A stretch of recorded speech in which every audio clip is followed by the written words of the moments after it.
증세, 복지 논란이 정치권을 뜨겁게 달구고 있다. 연말정산 사태에서 불거진 논란은 증세와 복지 문제로 이어지면서 여야 할 것 없이 정부의 증세 없는 복지 기조에 대해 전환을 요구했다. 증세 없는 복지는 불가능하며 정치인이 그러한 말로 국민을 속이는 것은 옳지 못합니다. 서민 정세 꼼수에 맞서 국민의 지갑을 지키겠습니다. 복지 죽이기 반드시 막아내겠습니다. 그러나 이 같은 정치권에 대해 청와대는 반대 입장을 분명히 했다. 복지 축소냐 증세냐 여론의 추이가 주목되는 가운데 여당은 세출 재조정과 복지 구조 조정의 방점을, 야당은 법인세 인상 등 부자 증세에 방점을 두고 있어 서로 다른 해법을 내놓고 있다. 과연 정치권의 증세 복지 논란 접점을 찾을 수 있을지 이번 주 이슈 토크에서 집중 토론해본다.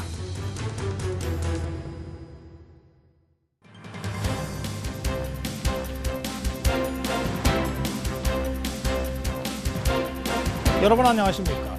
고승국입니다. 정치권의 증세 복지 논란이 가열되고 있습니다.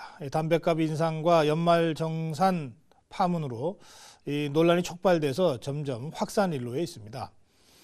네, 그런데 사실 이 문제는요, 이 정치권의 합의는 물론이고요, 국민적 공감대가 무엇보다도 중요한 문제라고 생각합니다. 그래서 이 시간 여야의 전문가 의원들을 모시고요, 진지하게 그 해법을 모색하는 자리 마련했습니다. 함께 하실 분 두 분 소개해드리겠습니다. 국회 기획재정위원회 여야 간사 두 분인데요, 새누리당의 강석훈 의원 나오셨습니다. 어서 오십시오. 안녕하세요. 네. 그리고 새정치민주연합의 윤호중 의원입니다. 어서 오십시오. 네, 안녕하십니까? 예, 제가 두 분을 국회 전문가라고 소개해드렸는데 사실 이 문제는 이제 국민적 합의가 무엇보다도 중요한 문제라고 저희들 생각합니다. 그 지역구에서 이런저런 이 문제와 관련해서 의견들도 많이 청취하실 거고, 또 이제 설이 곧 다가와서 말이죠. 네. 예, 어떻습니까? 이 민심이, 이 문제와 관련된 민심이 어떻다고 보십니까? 저도 이제 지역구 활동을 하면서 이분 저분께 이 문제에 대해서 질문을 하곤 합니다. 네. 그런데 많은 분들이 의견이 모아지지는 않는 것 같습니다. 어떤 분들은 증세를 해야 된다는 분도 계시고, 어떤 분들은 복지를 축소해야 된다는 분도 계시고, 어떤 분들은 둘 다 안 된다고 하신 분들도 계시고, 네. 해서 이 문제에 관해서는 국민 여러분들 의견이 매우 이렇게 다양하게 이렇게 판단이 되고 있습니다. 그래, 윤호중 의원님은.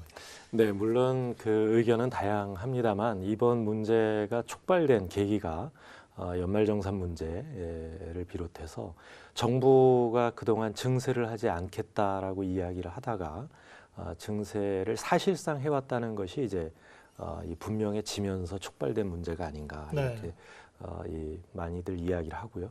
그런 어떤 정부의 신뢰, 또 대통령에 대한 이 신뢰가 무너진 데 대한 이 문제 제기들이 많이 있는 그런 상황입니다. 그래서 이 문제는 대통령께서도 지금까지의 그 입장에서 좀 더 벗어나실 필요가 있고요. 네. 국민들의 의견을 이제 모아 나가는데 단지 그냥 국회에다가 떠넘길 것이 아니라 정부와 국민도 함께 이 논의를 해나가는 그런 자세가 필요하지 않나 하는 생각이 들었습니다. 예, 이 논란의 발단이 이 정부로부터 시작됐으므로 이 정부도 국회에만 공 넘기지 말고 좀 더 적극적으로 나서라, 이런 주문을 딱 하시네요. 예, 그런 의견도 충분히 있을 수 있다고 생각합니다. 근데 이제 이 상황 인식에 관한 문제인데요. 지금 증세와 복지 축소에 관한 논의가 많이 진행이 되고 있습니다. 그런데 이제 과연 증세와 복지 축소가 우리 사회에서 가장 현재 중요하게 논의되어야 할 안건이냐에 대해서는 다른 고민이 필요한 것 같습니다.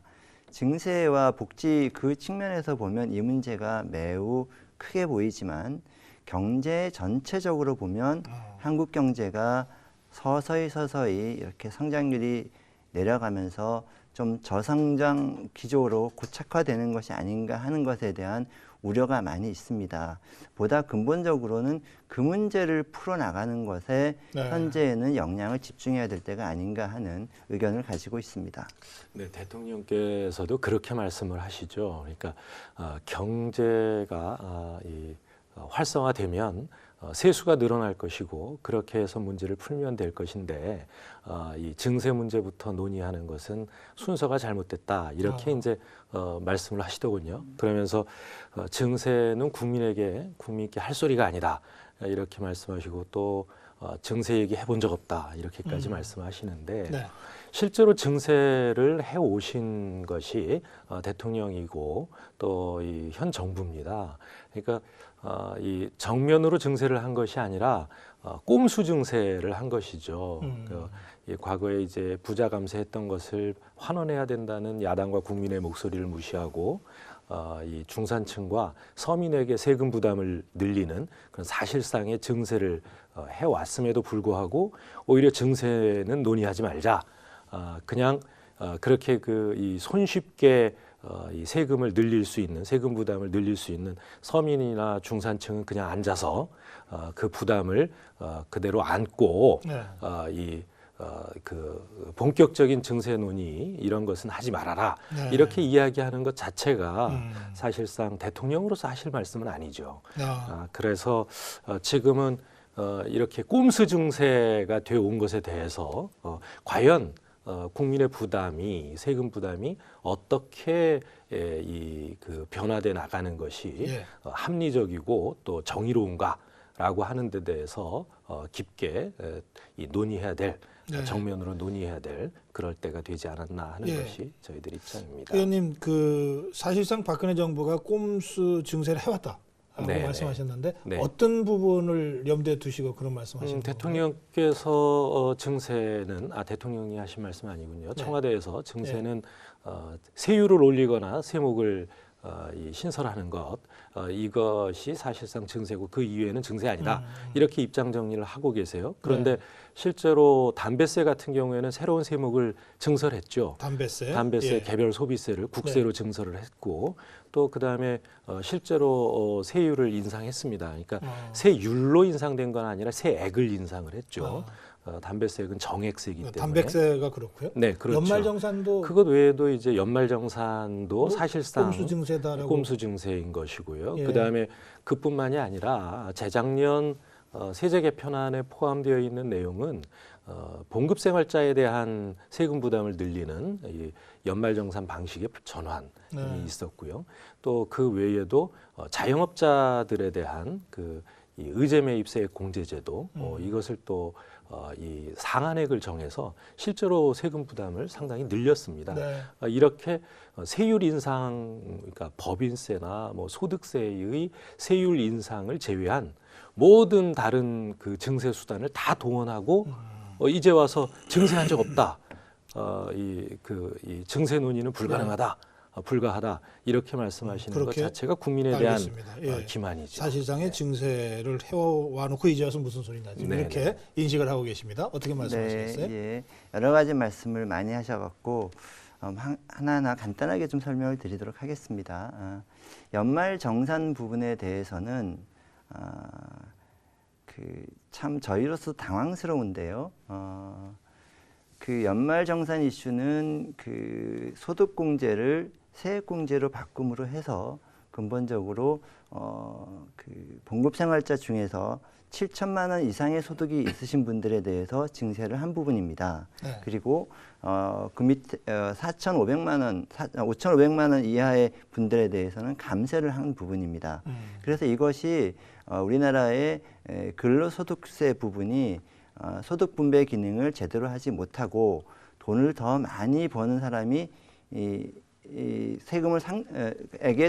세금을 더 많이 내게 하는 방식으로 해서 소득세의 누진성이라고 하죠. 돈 많은 버는 사람이 더 많이 세금을 내게 하자라고 하는 과정에서 연말정산이 이루어진 것입니다. 네. 그 부분에 대해서 소득세에 전문적으로 말씀드리면 소득세의 누진성을 강화하자는 입장에서 여야가 합의를 했던 부분이고 저희가 좀 당황스러운 부분은 야당이 그렇게 하자고 하셨던 거를 저희도 그 부분을 일정 부분 수용해서 같이 한 부분에 대해서 갑자기 지금 와서 우리는 그런 적 없다라고 말씀하시는 부분은 좀 당황스러운 부분이고 다시 한번 말씀드리지만 연말 정산 부분에서 7천만 원 이상의 상대적인 고소득자 이분들이 우리나라 전체 그 근로소득자 중에서 한 1,550만 명 중에서 한 110만 명 정도 되시는 7, 8% 분들입니다. 이분들에게 저희가 상대적으로 세금을 좀 올린 부분입니다. 그래서 이거는 법인세의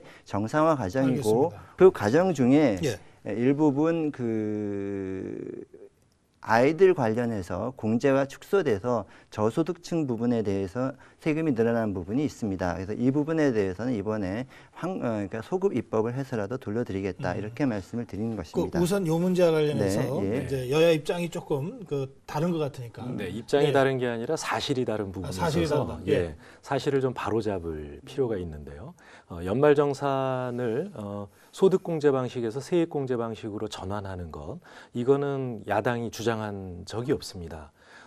저희가 주장한 것은 무엇이냐면 소득세율 최고세율 구간, 그러니까 38%의 최고세율을 매기는 구간이 이 3억 원 이상 소득분이었거든요. 네. 근데 그것을 1억 5천만 원 이상 소득분으로 낮추자라고 하는 것을 주장해서 그 당시에 그 부분은 반영이 됐습니다. 그런데 이제 연말정산을 전환하는 부분에 대해서는 저희는 계속 그 문제 제기를 했고 이렇게 될 경우에 두 가지의 문제가 발생할 수 있다라고 하는 것을 분명히 했었습니다. 첫째는 무엇이냐면 그러니까 교육비라든가 의료비라든가 이런 그 필요 경비적 성격에 네. 해당하는 이런 부분은 법인이나 기업들도 비용을 공제하고 있지 않습니까? 그 근로소득자들도 비용을 공제받는 것이 너무나 당연합니다. 네. 그런 부분에 대해서 세액공제로 전환하는 것이 세금의 어떤 세제의 기본 철학에 맞지 않는다. 네. 그리고 그와 같은 이 예가 외국에도 거의 없다라고 하는 것을 지적을 했고요. 또 하나는 뭐냐 하면 세액 공제율을 15%로 하는 것이 급작스럽게 세금 부담을 늘려서 네. 조세 저항을 불러일으킬 수 있다라고 하는 그 두 가지 면을 분명하게 지적을 하고 알겠습니다. 반대를 했습니다. 그럼에도 불구하고 이제 그 여당은 야당의 의견을 전혀 수용할 수 없다라고 하는 입장이었고 정부 역시 마찬가지였었던 거죠. 예, 네. 지금 윤호중 의원님이 이제 쭉 설명하고 계신데 그 네, 협상 과정까지 포함해서 설명하고 네, 계신데 네. 이게 2013년 세제 개편 당시에 그렇습니다. 윤호중 의원님은 조세소위 위원이셨어요. 네, 그렇습니다. 예. 그런데 지금 강석훈 의원님은 아니 여야가 다 이렇게 합의해 놓고 이제 와서 무슨 소리냐 지금 이렇게 말씀하시거든요. 네, 확실히 네. 사실관계에 대한 인식이 다르신 것 같은데 어떻게 파악하고 계십니까? 저는 그 여야가 합의했다는 부분도 중요한 부분이라고 그 부분도 말씀을 드렸지만 사실은 이제 더욱더 중요한 것은 이 세제 개편의 본질입니다. 즉 이제 교육비와 의료비를 말씀하셨는데요. 이런 겁니다. 만약에 의료비를 100만 원을 썼다라고 하면 현행 과거의 소득공제 시스템 하에서는 예를 들어서 저소득층의 경우 즉 6%의 세율을 적용받는 분들에 대해서는 정부가 100만 원 쓴 의료비에 대해서 6만 원만 세금으로 지원을 해줍니다. 네. 그리고 똑같이 100만 원을 썼는데 예를 들어서 100만 원을 썼는데 38% 소득 구간의 사람이 썼다고 하면 정부가 38만 원을 세금으로 보조해 주는 겁니다. 네. 그래서 이게 소득공제 방식으로는 저소득층에게 불리하고 고소득층에게 유리하기 때문에 그것을 고소득층이 상대적으로 부담을 더 많이 지게 하는 방식으로 그러니까 세액공제 방식으로 바꿨다라는 말씀을 드리고 있고요. 두 번째, 잠깐만요. 네. 지금 거기에 의원님 대해서 설명하신 반론이 있습니다. 그러니까 돈을 많이 버는 사람이 조금 더 네, 세금 네. 부담을 많게 하기 위한 취지로 바꿨다고 지금 설명하셨는데 뭐 그렇게 아니, 설명을 양당 모두, 당연히 했습니다. 예, 문제의식은 그렇게 갖고 있는 거 아닌가요? 예, 아니요. 말씀하세요. 그러니까 그렇게 설명을 정부가 네. 세제 개편안에 대해서 당연히 그 당시에도 그렇게 이야기를 했죠. 네. 그런데 실제로 이제 요번에 그 뚜껑을 열어 보니까 이 정부가 주장했던 것처럼 5,500만 원 이하의 경우에는 이 세금 부담이 전혀 늘어나지 않는다. 그리고 5,500에서 7천만 원 구간은 2만 원 내지 3만 원 정도만 늘어날 것이다. 조금 늘어난다. 그다음에 7천만 원 이상 의 경우에는 몇십만 원, 뭐 1억 이상 되는 경우에는 뭐 100만 원 이상 이렇게 늘어나게 될 것이다라고 하는 것을 설명을 했습니다. 그래서 그 세수 추계 자료를 제출할 것을 요청을 했는데 네. 마지막까지 정부가 제출하지 않고 그대로 밀어붙인 거죠. 그래서 저희는 요번에 이제 그 연말정산 파동이 났을 때 주로 문제 제기가 많이 일어난 분들이 어디 구간이냐면 뭐 4,500에서 한 뭐 6천만 원, 네. 그 정도 소득을 가지고 계신 분들이 부담이 생각보다 많이 늘었다는 하소연을 하고 있습니다. 그래서 네. 실제로 이것이 그런지 아닌지 이것은 한 3월 말 정도가 되면 네. 이제 연말정산 결과가 다 나오기 조사가 때문에 나오겠네요. 예. 그것을 이 확인해 보려고 하고 있습니다. 지금 추정하고 있는 것은 지금 아까 하신 것처럼 우리 강석훈 의원님께서 말씀하신 것처럼 이를테면 각 소득 구간별로 세율이 다릅니다. 네. 2,500만 원 이하는 6%, 4,600만 원 이하는 그러니까 15%, 그다음에 8,800만 원 이하는 뭐 24%, 뭐 네. 이렇게 다 다른데 이를테면 4,500만 원을 예전에는 5천만 원, 6천만 원 정도 이 소득이 있으셨던 분들이 이제 소득 공제를 하니까 소득 공제를 하고 나면 4,600만 원 이하로 내려가는 거예요. 그래요? 그런데 네. 지금은 그대로 소득이 인정이 되고 세액만 공제를 받다 보니까 이 소득 세율 구간이 달라지는 부담이 거죠. 더 늘어나는. 그런 부분에 차이가 있는 것이 아닌가. 그래서 만약에 5,500만 원 이하를 줄이겠다라고 했다면 그 소득 세율 구간을 네. 4,600만 원에서 5,500만 원으로 그때 올려줬어야 되는 거죠. 근데 그런 부분에 대해서 정교하게 이 자료를 알겠습니다. 예. 제출하지 않고 그대로 추진한 결과 이런 문제가 발생했다. 지금 3월 말 정도 되면 이제 과연 어느 정도 부담이 네네. 실질적으로 우리 국민들한테 더 가는지 덜 가는지를 확인할 수 있다 이런 그렇습니다. 말씀하셨고 그리고 지금 또 한 가지 새누리 반론을 좀 더 드리면 이 뭐 3억 원, 1억 5천 이상 버시는 분들이 38만 원이 가지고 있는 어떤 부담과 그다음에 이제 2천만 원 정도 소득을 가지고 계신 분들이 6만 원에 대해서 느끼는 부담 이것이 저는 체감도가 훨씬 더 다르겠네요. 체감도가 예. 다르다고 생각합니다. 6만 원 예. 훨씬 높죠.